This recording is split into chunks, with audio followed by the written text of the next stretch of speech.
Hello everyone. ഇന്ന് നമ്മൾ discuss ചെയ്യാൻ പോകുന്നത് social media handle Dakshina showcases the way of living at Saran, a one of its kind alternative school in Palakkad by Athira N. നമ്മളെല്ലാവരും നിരന്തരമായി ഉപയോഗിക്കുന്ന രണ്ട് സോഷ്യൽ മീഡിയ പ്ലാറ്റ്ഫോംസാണ് ഇൻസ്റ്റഗ്രാം ആൻഡ് യൂട്യൂബ്. ഇൻസ്റ്റഗ്രാമിലെ റീൽസും യൂട്യൂബിലെ ഷോർട്സും എല്ലാം നമ്മൾ കാണാറുള്ളതാണ്. ഒരുപക്ഷെ നിങ്ങളിൽ ആരെങ്കിലെല്ലാം ദക്ഷിണ എന്ന് പറയുന്ന ആ ഒരു യൂട്യൂബ് ചാനലിനെ പരിചയപ്പെട്ടിട്ടുണ്ടാവും. നിലവിൽ ഇപ്പോൾ നമ്മൾ യൂട്യൂബ്സൊക്കെ എടുത്ത് നോക്കുകയാണെങ്കിൽ അതിലെല്ലാം കൂടുതൽ കാണുന്നത് ഫുഡിനെ പറ്റിയിട്ടുള്ള വ്ളോഗ്സാണ്. അല്ലെങ്കിൽ ഇന്ന റെസ്റ്റോറൻറ്റിൽ ഇന്ന ഫുഡ് നല്ലതായിരിക്കും, ഇന്ന സ്ഥലത്ത് ഇന്ന ഫുഡ് നല്ലതായിരിക്കും. അപ്പോൾ അങ്ങനെ അല്ലെങ്കിൽ ഭക്ഷണം പാചകം ചെയ്യുന്ന വ്ളോഗ്സൊക്കെ ആയിരിക്കും നമുക്ക് കൂടുതൽ കാണാറുള്ളത്. അപ്പോൾ എന്നതുപോലെ തന്നെ നമ്മുടെ ദക്ഷിണ എന്ന് പറയുന്നതും ഒരു ഭക്ഷണം ഉണ്ടാക്കുന്ന ഒരു ചാനൽ എന്ന് പറയാം. അങ്ങനത്തെ കുറേ വീഡിയോസ് അതിലുണ്ട്. അതിനപ്പുറം പ്രകൃതിയുമായി ഇണങ്ങി ജീവിക്കുന്ന ഒരു കൂട്ടം ആളുകളുടെ വീഡിയോസ് എന്ന് വേണമെങ്കിൽ നമുക്ക് പറയാം. നിങ്ങൾ ആരെങ്കിലും കണ്ടിട്ടില്ലെങ്കിൽ ഞാൻ ഈ പറയുന്നതിന് മുമ്പ് തന്നെ നിങ്ങൾ ആ വീഡിയോസ് ഒന്ന് പോയി കാണാം. ജസ്റ്റ് യൂട്യൂബിൽ കയറി ദക്ഷിണ ഒന്ന് ടൈപ്പ് ചെയ്താൽ മതി. അപ്പോൾ നിങ്ങൾക്ക് അതിൻ്റെ വീഡിയോസ് കിട്ടും. എന്നിട്ട് കണ്ടതിന് ശേഷം നിങ്ങൾ ഇവിടെ വന്നിട്ട് കേൾക്കുക. ആ കാണുന്നതിലാണ് നിങ്ങൾക്കെല്ലാം മനസ്സിലാവുക, ഒരു പക്ഷേ പറയുന്നതിലല്ല. ദക്ഷിണ എന്ന് പറയുന്നത് ഒരു സോഷ്യൽ മീഡിയ പ്ലാറ്റ്ഫോമാണ്. ഒരു യൂട്യൂബ് ചാനൽ, ഒരു ഇൻസ്റ്റാഗ്രാം പേജും ഒക്കെ അവർക്കുണ്ട്. ഇതിൻ്റെ ഇനീഷ്യേറ്റീവ് എന്ന് പറയുന്നത് ഗോപാലകൃഷ്ണൻ മാഷും വിജയലക്ഷ്മി ടീച്ചറുമാണ്. ഈ ഒരു പ്ലാറ്റ്ഫോമിലൂടെയല്ല അവരുടെ ആ ഒരു തുടക്കം എന്ന് പറയുന്നത്. അതിനു മുമ്പ് 1982 ഇവർ രണ്ടുപേരും കപ്പിൾസാണ്. ഇവർ രണ്ടുപേരും കൂടെ ചേർന്ന് ഒരു ഇനീഷ്യേറ്റീവ് എടുത്തു. സ്കൂളായിരുന്നു അവരൊരു ഇനീഷ്യേറ്റീവ്. അവരൊരു സ്കൂൾ തുടങ്ങി. എന്നാൽ അത് സാധാരണമായിട്ടുള്ളൊരു സ്കൂളാണോ? അല്ലതാണ്. ഒരു ഇപ്പോൾ നമ്മളെല്ലാവരും നിലവിൽ പഠിച്ചുകൊണ്ടിരിക്കുന്ന ഏത് സ്കൂളാണ്? നമ്മളൊരു കോളേജ് ഏതാണ്? നമ്മൾ രാവിലെ തന്നെ 9 മണിയാകുമ്പോൾ ക്ലാസ്സിന് പോകുന്നു, ബുക്സ് എല്ലാം കൊണ്ടുപോകുന്നു.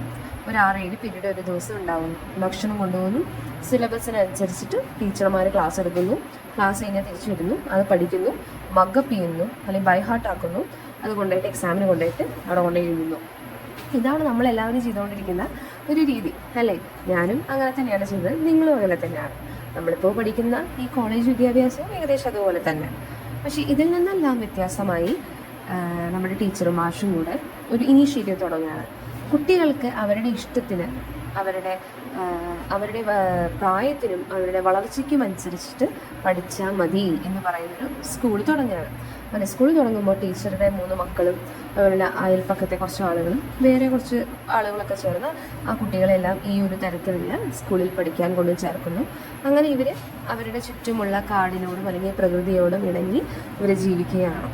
അപ്പോൾ ആ ഒരു വീട്ടിലെ അല്ലെങ്കിൽ ആ ഒരു ഏരിയയിലുള്ള കാര്യങ്ങൾ, ഇപ്പോൾ കാട്ടിൽ വല്ല പഴം പറിക്കാനോ അല്ലെങ്കിൽ പച്ചക്കറി പറിക്കാനോ അല്ലെങ്കിൽ വിറക് വെട്ടാനോ, ഇതെല്ലാത്തിനും ഈ കുട്ടികളും പോകും. അപ്പോൾ അങ്ങനെ എല്ലാത്തിലും പങ്കെടുത്ത് ബാക്കി കിട്ടുന്ന സമയങ്ങളിൽ പഠിച്ചും വീട്ടിലെ ജോലികളിലെല്ലാം ഏർപ്പെട്ട് അങ്ങനെ പഠിച്ച് വളർന്ന കുറച്ച് കുട്ടികളും കൂടെ ഇവിടെ ഉണ്ട്. അപ്പോൾ പഠിക്കുന്നതിന് മാത്രമല്ല കാര്യം, നമ്മളെ വീട്ടു ജോലികളിലും നമ്മുടെ ചുറ്റുപാടുമുള്ള എല്ലാ കാര്യങ്ങളിലും നമ്മൾ ഇടപഴകണം എന്നുള്ള ഒരു മോട്ടോ കൂടെ നമുക്ക് ഇവിടെയുണ്ട്, അല്ലെങ്കിൽ ആ ഒരു മെസ്സേജ് കൂടെ നമുക്ക് മനസ്സിലാവുന്നുണ്ട്. അപ്പോൾ കുട്ടികളുടെ ആ ഒരു ആപ്റ്റിറ്റ്യൂഡിനനുസരിച്ചാണ്, കുട്ടികളുടെ ഒരു കഴിവിനനുസരിച്ച്, ഏജിനനുസരിച്ചിട്ട് അവരിങ്ങനെ ഓരോന്നും പറഞ്ഞു കൊടുക്കും. മാത്സും സയൻസും എല്ലാം അവർ പഠിക്കും. പക്ഷേ നമ്മൾ ഈ സ്കൂളിൽ പഠിക്കുന്ന പോലെ 1ാം ക്ലാസ്സിൽ തന്നെ പോയാൽ എഴുതാൻ അറിഞ്ഞിരിക്കണം, 2ാം ക്ലാസ്സിൽ പോയാൽ വായിക്കാൻ അറിഞ്ഞിരിക്കണം എന്നതുപോലെയല്ല. ചിലപ്പോൾ നമുക്ക് 4ാം ക്ലാസ്സിൽ എത്തിയിട്ടേ നമുക്ക് എഴുതാൻ അറിയുള്ളൂ, ചിലപ്പോൾ 5ാം ക്ലാസ്സിൽ എത്തിയിട്ടേ വായിക്കാൻ അറിയുള്ളൂ. അത് മതി എന്നാണ് നമ്മുടെ ടീച്ചർ പറയുന്നത്. ടൈം എടുത്ത് പഠിപ്പിച്ച് നമ്മളൊരു പെർഫെക്റ്റ് ഹ്യൂമൻ അല്ലെങ്കിൽ ഒരു മികച്ച മനുഷ്യനാക്കി മാറ്റാൻ എങ്ങനെയൊക്കെ ചെയ്യണം എന്നുള്ളതാണ് നമ്മുടെ ടീച്ചറും മാഷും കൂടെ തുടങ്ങിയ ആ ഒരു സ്കൂളിൻ്റെ ഇനീഷ്യേറ്റീവ് എന്ന് പറയുന്നത്. അപ്പോൾ അവർ ഈ ഒരു സ്കൂൾ തുടങ്ങാൻ വേണ്ടിയിട്ട് അവർ ഒരു 12 ഏക്കർ ഒരു ലാൻഡ് അവർ വാങ്ങുകയാണ്. അന്ന് ആ ലാൻഡ് വാങ്ങുന്ന സമയത്ത് ആ ഒരു ഭൂമിയിൽ ഒന്നും തന്നെ ഇല്ല. ഒരു ബാരൻ ലാൻഡായിരുന്നു. ഒരു ചെടിയോ ഒരു വെള്ളത്തിൻ്റെ സോഴ്സോ അങ്ങനെ ഒന്നും തന്നെ അവർക്കില്ലായിരുന്നു. പക്ഷെ ഇപ്പോൾ ആ ഒരു 12 ഏക്കർ സ്ഥലത്തോട്ട് നമ്മൾ പോകുമ്പോൾ അവിടെ ഒരു കാടായി മാറിയിട്ടുണ്ട്. ഒരു കാട്ടിലേക്ക് പോകുന്ന ഒരു പ്രതീതിയാണ് അവിടെ പോകുമ്പോൾ. അതിനെന്താ റീസൺ? ഈ ടീച്ചറും മാഷും കൂടെ അവിടെ എല്ലാ കുറേ ചെടികൾ വെച്ച് പിടിപ്പിച്ചു. ഇതിനെ ഒരു കാട് പോലെയാക്കി മാറ്റി. ഒരു നീരുറവ വരെ അവർ സൃഷ്ടിച്ചു, ഒരിക്കലും വറ്റാത്ത നീരുറവ. എന്നുവെച്ചാൽ അവർക്കൊരു വെള്ളത്തിൻ്റെ സോഴ്സ് അടക്കം അവരുണ്ടാക്കി എന്നാണ് അതിൻ്റെ അർത്ഥം. അപ്പോൾ ഒന്നുമില്ലാത്തൊരു മരുഭൂമിയായിരുന്നു അത്. പക്ഷെ ഇപ്പോൾ അതൊരു പോയാൽ ഒരു കാടായി മാറിയിരിക്കുന്നു. അപ്പോൾ ഈ ഒരു നേച്ചറിൽ ആണ് അവിടെ ആ കുട്ടികൾ പഠിക്കുന്നത്. അപ്പോൾ നേച്ചറോട് ഇണങ്ങി, പ്രകൃതിയോട് ഇണങ്ങി ജീവിക്കുകയാണ് ഇവിടുത്തെ കുട്ടികൾ ചെയ്യുന്നത്.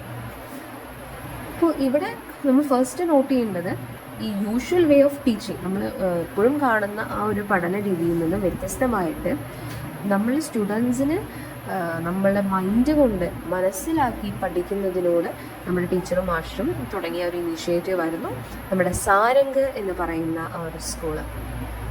പിന്നെ ഈ ഓരോ വീഡിയോസിലെല്ലാം നമ്മൾ കാണുന്നത് നമ്മൾ പഴയ കാലത്ത് ഒരുപാട് പ്രാക്ടീസസ് അല്ലെങ്കിൽ ഓരോ പ്രാകൃതമായ കുറേ കാര്യങ്ങൾ, രീതികളൊക്കെ നമ്മളുടെ കേരളത്തിലുണ്ടായിരുന്നു.